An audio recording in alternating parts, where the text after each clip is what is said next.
আসসালামু আলাইকুম। শিক্ষী একাডেমিতে তোমাদের সবাইকে স্বাগতম। নবম ও দশম শ্রেণীর প্রিয় শিক্ষার্থীরা, আশা করি তোমরা সকলেই ভালো আছো। শিক্ষার্থীরা, আজকের এই ক্লাসটিতে আমরা আলোচনা করব তোমাদের পদার্থবিজ্ঞান বিষয়টি থেকে।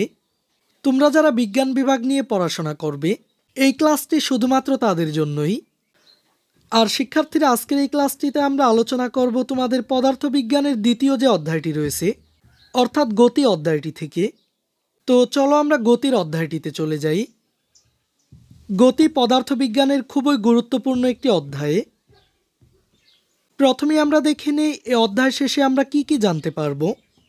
এই অধ্যায়টি শেষে আমরা স্থিতি ও গতি ব্যাখ্যা করতে পারবো, বিভিন্ন প্রকার গতির মধ্যে পার্থক্য বের করতে পারবো, স্কেলার ও ভেক্টর রাশি ব্যাখ্যা করতে পারবো।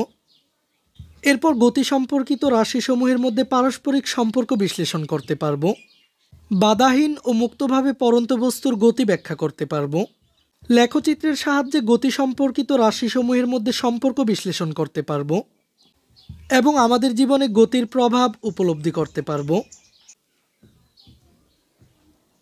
এখানে প্রথমেই রয়েছে স্থিতি এবং গতি। সময়ের সাথে কোনো কিছুর অবস্থানের যদি পরিবর্তন না হয় তাহলে সেটি স্থির, অর্থাৎ স্থিতি। আর যদি অবস্থানের পরিবর্তন হয় তাহলে সেটি গতিশীল। এর মানে হচ্ছে সময়ের সাথে যদি কোনো একটি বস্তুর অবস্থানের পরিবর্তন না ঘটে তাহলে সেটিকে বলে স্থিতিশীল। আর যদি সময়ের সাথে কোনো বস্তুর অবস্থানের পরিবর্তন হয় তাহলে সেটিকে আমরা বলছি গতিশীল। শিক্ষার্থীরা, বিস্তারিত এই বিষয়গুলো তোমরা নিজেরা পড়ে নিবে। আমি শুধুমাত্র গুরুত্বপূর্ণ এবং প্রয়োজনীয় বিষয়গুলো নিয়ে আলোচনা করব। এখন আমরা বিভিন্ন প্রকার গতি সম্পর্কে জানব। প্রথমেই রয়েছে সরলরৈখিক গতি। এটি হচ্ছে সবচেয়ে সহজ গতির উদাহরণ। কোনো কিছু যদি সরল রেখার উপর চলাচল করে তাহলে তার গতিটিই হচ্ছে সরলরৈখিক গতি। যেমন কোনো কিছুকে সমতল পৃষ্ঠে ধাক্কা দিয়ে ছেড়ে দিলে সেটা সরল রেখায় চলতে থাকে। এছাড়াও একটি বলকে উপর থেকে ছেড়ে দিলে সেটা যদি মুক্তভাবে নিচের দিকে পড়ে তাহলে সেটাও রৈখিক গতি। এক কথায় আমরা বলতে পারি সরল রেখা বরাবর একই দিকে চলতে থাকা গতিই হচ্ছে সরলরৈখিক গতি। এখন আমরা দেখে নিই ঘূর্ণন গতি। একটি বস্তু যদি একটা নির্দিষ্ট বিন্দু থেকে সমদূরত্ব থেকে বৃত্তাকার পথে ঘুরতে থাকে তাহলে তার গতিকে বলে ঘূর্ণন গতি।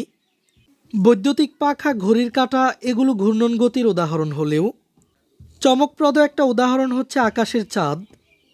চাঁদকে কোনো কিছু দিয়ে পৃথিবীর সাথে বেঁধে রাখা নেই, তবু এটা পৃথিবীকে ঘিরে ঘুরছে। শুধু তাই নয়, এটা টুপ করে পৃথিবী থেকে পড়েও যাচ্ছে না। তার মানে আমরা বুঝতে পারলাম ঘূর্ণন গতি হচ্ছে একটি নির্দিষ্ট বিন্দু থেকে সমদূরত্ব থেকে বৃত্তাকার পথে ঘুরতে থাকাই হচ্ছে ঘূর্ণন গতি। এখন চলো আমরা দেখে নিই চলন গতি সম্পর্কে। কোনো কিছু যদি এমনভাবে চলতে থাকে যেন বস্তুর সকল কণা একই সময় একই দিকে যেতে থাকে তাহলে সেটা হচ্ছে চলন গতি। আমরা আমাদের চারপাশে মাঝে মাঝে এরকম অনেক উদাহরণ দেখতে পাই। গাড়ির ঘূর্ণায়মান চাকা বিবেচনায় না আনলে সোজা এগিয়ে যাওয়া একটা গাড়ির গতি চলন গতির উদাহরণ। গাড়ির প্রতিটি বিন্দু একই সময় একই দিকে একই দূরত্ব অতিক্রম করে। চলন গতি সম্পর্কে বিস্তারিত তোমরা নিজেরাই পড়ে নিবে। এরপর রয়েছে পর্যায়বৃত্ত গতি।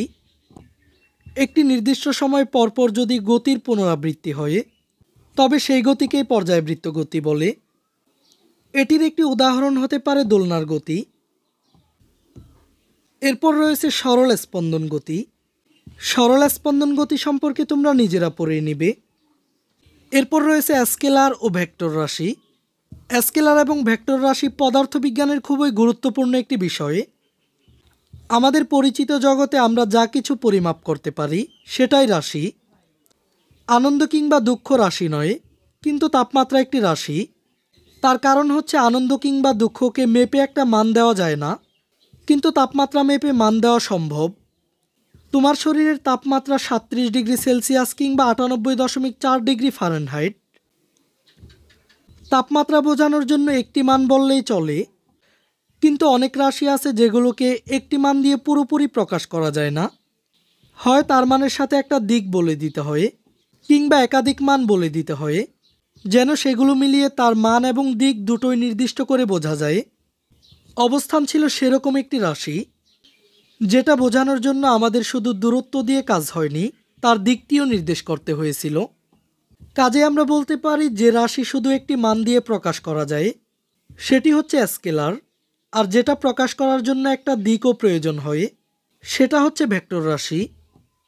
শিক্ষার্থীরা, তার মানে তোমরা মনে রাখবে যেটিকে শুধুমাত্র মান দিয়ে প্রকাশ করা যায় সেটি হচ্ছে স্কেলার রাশি, আর যেটিকে প্রকাশ করার জন্য মানের সাথে সাথে দিকেরও প্রয়োজন হয় সেটি হচ্ছে ভেক্টর রাশি।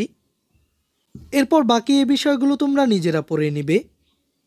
এখন আমরা জানব দূরত্ব ও সরণ সম্পর্কে। শিক্ষার্থীরা, আমি শুধুমাত্র তোমাদেরকে এই চিত্রটির সাহায্যেই দূরত্ব এবং সরণ বুঝিয়ে দেওয়ার চেষ্টা করব। আমরা এখানে এই চিত্রটিতে একটি রাস্তা দেখতে পাচ্ছি। এখানে এই রাস্তাটিতে 1, 2, 3 এগুলো দ্বারা রাস্তার দূরত্ব কিলোমিটারে প্রকাশ করা হয়েছে। তুমি যদি এই রাস্তাটি দিয়ে এ বিন্দু থেকে সি বিন্দুতে আসতে চাও তাহলে তোমাকে 6 কিলোমিটার পথ অতিক্রম করতে হবে। এটি হচ্ছে অতিক্রান্ত দূরত্ব। এখন যদি আমরা সরণ বিবেচনা করি তাহলে এ বিন্দু থেকে সি বিন্দুতে আসতে কিন্তু তোমার সরণ 6 কিলোমিটার হয়নি। এ বিন্দু থেকে সি বিন্দুতে যাওয়ায় তোমার সরণ হয়েছে এতটুকু। তার মানে সময়ের সাথে সাথে কতটুকু দূরত্ব অতিক্রম করেছো সেটাই হচ্ছে দূরত্ব, আর সময়ের সাথে সাথে তোমার অবস্থানের পরিবর্তন কতটুকু হয়েছে সেটাই হচ্ছে সরণ। এখন তোমরা এই বিষয়গুলো নিজেরাই পড়ে নিবে।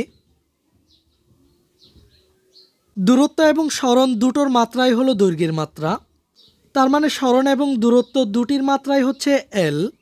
তবে সরণ একটি ভেক্টর রাশি আর দূরত্ব হচ্ছে স্কেলার রাশি। এরপর রয়েছে দ্রুতি এবং বেগ। বেগ বলতে কি বোঝানো হয় আমরা সবাই সেটা মোটামুটি জানি। কোনো কিছু কত দ্রুত যাচ্ছে তার পরিমাপটাই হচ্ছে বেগ। তবে পদার্থবিজ্ঞানের ভাষায় বেগের একটা সুনির্দিষ্ট অর্থ আছে, এবং বেগের পাশাপাশি আমরা দ্রুতি নামে আরও একটা রাশি ব্যবহার করি। আমরা যদি দূরত্ব এবং সরণ এই বিষয় দুটো ভালোভাবে বুঝে থাকি তাহলে দ্রুতি এবং বেগ নামক রাশি দুটো খুব সহজেই বুঝতে পারবো। শিক্ষার্থীরা, আশা করি তোমরা দূরত্ব এবং সরণ কি তা বুঝতে পেরেছো। তোমরা যদি দূরত্ব এবং সরণ বুঝতে পারো তাহলে দ্রুতি এবং বেগও খুব সহজেই বুঝতে পারবে, কারণ দ্রুতি এবং বেগ নির্ভর করে দূরত্ব এবং সরণের উপর। দ্রুতি হচ্ছে সময়ের সাথে সাথে দূরত্বের পরিবর্তনের হার।